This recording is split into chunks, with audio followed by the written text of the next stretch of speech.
अस्सलाम वालेकुम नाज़रीन, आप सबका इस्तकबाल है HN न्यूज़ में। मैं आपका होस्ट मोहम्मद अज़हरुद्दीन। आइए बढ़ते हैं तफसीलात की जानिब। HN न्यूज़ में आप सबका इस्तकबाल है। आइए नजर डालते हैं आज के अहम खबरनामे पर। तेलंगाना हुकूमत ने असातिज़ा के तबादलों के सिलसिले में एक अहम फैसला लिया है। हुकूमत ने असातिज़ा के तबादलों के लिए साबिक़ जिले को बुनियाद बनाने का फैसला किया है। वज़ीर तालीम सबिता इंद्रा रेड्डी ने कहा कि हाई कोर्ट की तरफ से दी गई हिदायत के मुताबिक जिन असातिज़ा का सरकारी हुक्मनामा 317 में किसी दूसरे जिले में तबादला किया गया है, उन्हें पिछले हालात को मद्देनजर रखते हुए असातिज़ा के तबादले के लिए दरख्वास्त देने का मौका दिया जाएगा। हाई कोर्ट की तरफ से दिए गए उमूरी अहकामात के पस मंजर में वज़ीर तालीम ने मंगल को अपने दफ्तर में महकमे तालीम के आला हुकाम के साथ एक जायजा लिया। असातिज़ा के तबादलों और तरक्कियों का अमल जो पहले ही शुरू हो चुका है जारी रहेगा और 317 GEO के तहत जिन असातिज़ा के तबादले किए गए हैं उन्हें रवां माह की 12 से 14 तारीख तक ऑनलाइन दरख्वास्त देने का मौका दिया जाएगा। वजीर ने कहा कि हुकूमत ने यह फैसला तमाम असातिज़ा को मुनासिब इंसाफ फराहम करने की नीयत से लिया है। सबिता इंद्रा रेड्डी ने कहा कि 59,000 दरख्वास्तें जो पहले ही पहुंच चुकी हैं, इनकी जांच मुकम्मल की जाएगी। अरकान असम्बली को खरीदने की कोशिश के मामले में तेलंगाना हुकूमत को हाई कोर्ट से एक बार फिर धक्का लगा है। हाई कोर्ट ने इस मामले में CBI की जानिब से दी गई हिदायत पर रोक लगाने से मुताल्लिक दरख्वास्त पर समाअत से इनकार कर दिया। वाज़ेह किया गया है कि डिवीजन बेंच के अहकामात पर सिंगल बेंच की जानिब से समाअत नहीं की जा सकी। डिवीजन बेंच ने कहा कि इस मामले में सुप्रीम कोर्ट का फैसला हतमी होगा।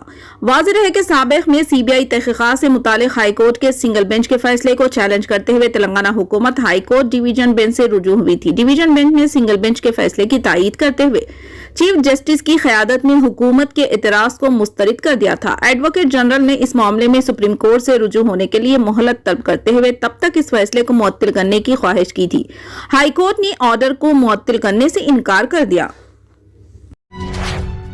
रिजर्व बैंक ऑफ इंडिया ने माली साल 2022 और 23 की आखिरी क्रेडिट पॉलिसी के फैसलों का आज ऐलान किया। RBI के गवर्नर शक्तिकांत दास ने MPC मीटिंग के नताइज के बारे में जानकारी दी और इसमें रिपो रेट का ऐलान किया।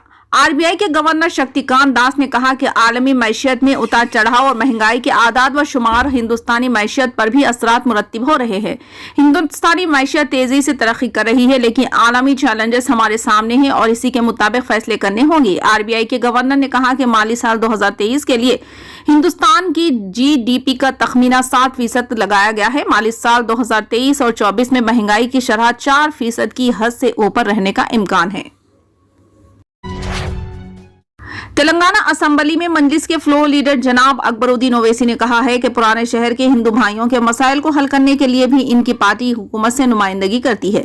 असम्बली में बजट पर हुए मुबाहिस में हिस्सा लेते हुए जनाब अकबरुद्दीन ओवैसी ने कहा कि पुराने शहर में मुसलमानों के साथ हिंदू, क्रिश्चियन, सिख और दीगर मज़ाहिब के लोग रहते हैं। जिस तरह मजलिस मुसलमानों के मसाइल की नुमाइंदगी करती है, इसी तरह हिंदू और दीगर मज़ाहिब के लोग भी इनसे मुलाकात करते हुए अपने मसाइल पेश करते हैं। इन्होंने कहा कि पुराने शहर के लाल दरवाजे की मंदिर की तरक्की और कल्याण मंडपम की तामीर के सिलसिले में वो हुकूमत से नुमाइंदगी कर चुके हैं और चीफ मिनिस्टर चंद्रशेखर राव ने इस मंदिर की तरक्की के लिए 20 करोड़ रुपए मंजूर किए हैं, लेकिन कामों का आगाज नहीं हुआ। कायदे मजलिस ने हुकूमत से दरख्वास्त की कि वो मंदिर की तरक्की के कामों का आगाज करें। इस मौके पर फ्लोर लीडर जनाब अकबरुद्दीन ओवैसी ने शादी मुबारक स्कीम के तहत जेर इल्तिवा 63,000 से ज्यादा दरख्वास्तों की यकसोई के लिए 150 करोड़ रुपए जारी करने की दरख्वास्त की। इन्होंने अखिलती बजट के चौथे सेमाही रकम जारी करने और मुखफ़ल वक्फ बोर्ड के रिकॉर्ड को खोलकर इसे डिजिटलाइज करने का मुतालबा किया। पाकिस्तान के साबिक सदर परवेज मुशर्रफ को कराची में सुपुर्द लखत किया जाएगा। साबिक आर्मी चीफ को मुकम्मल फौजी एजाज के साथ सुपुर्द खाक किया जाएगा। इनकी नमाज जनाजा आज कराची के मिलियर कैनेट में अदा की जाएगी। परवेज मुशर्रफ 2016 में इलाज के कर्ज से दुबई गए हुए थे और तवील अलालत के बाद इतवार के रोज 79 बरस की उम्र में इनका इंतकाल हो गया। राम मंदिर और कश्मीर से आर्टिकल 370 को हटाने के बाद अब एक साथ सिविल कोड का मसला जेर बहस है। राष्ट्रीय स्वयं सेवक संघ यानी RSS से मुतालिक मैगजीन इंद्रप्रस्थ संवाद में भी इसके निफाज का मुतालबा किया गया। इसमें कहा गया है कि यहाँ दीवानी कानून सबके लिए एक जैसा नहीं है। हर मजहब में चीजें अपने अपने तरीके से तय की गई है। मसाजिद, गिरजाघरों और गुरुद्वारों को अपने मामलात खुद चलाने की इजाजत दी गई है। मैगजीन में कहा गया है कि मसाजिद, गिरजाघरों और गुरुद्वारों को अपने माली मामलात और दीगर मामलात खुद संभालने की इजाजत है, जबकि मंदिरों से मुतालिक मामलात को हुकूमत कंट्रोल करती है। मैगजीन में लिखा गया है कि 73 साल गुजरने के बाद भी मुल्क में एक साथ सिविल कोड का निफाज नहीं हो सका। जमहूरियत और कानून की हुक्मरानी का मतलब ये होगा कि सब बराबर है और किसी के दरमियान कोई इम्तियाज नहीं है, लेकिन क्या वाकई ऐसा है? कहा गया है कि पिछले कुछ महीनों से एक साथ सिविल कोड के बारे में काफी बहस हो रही है। बीजेपी के कई अरकान पार्लियामेंट ने माजी करीब में एक साथ सिविल कोड पर पार्लियामेंट में प्राइवेट मेंबर बिल भी लाए हैं।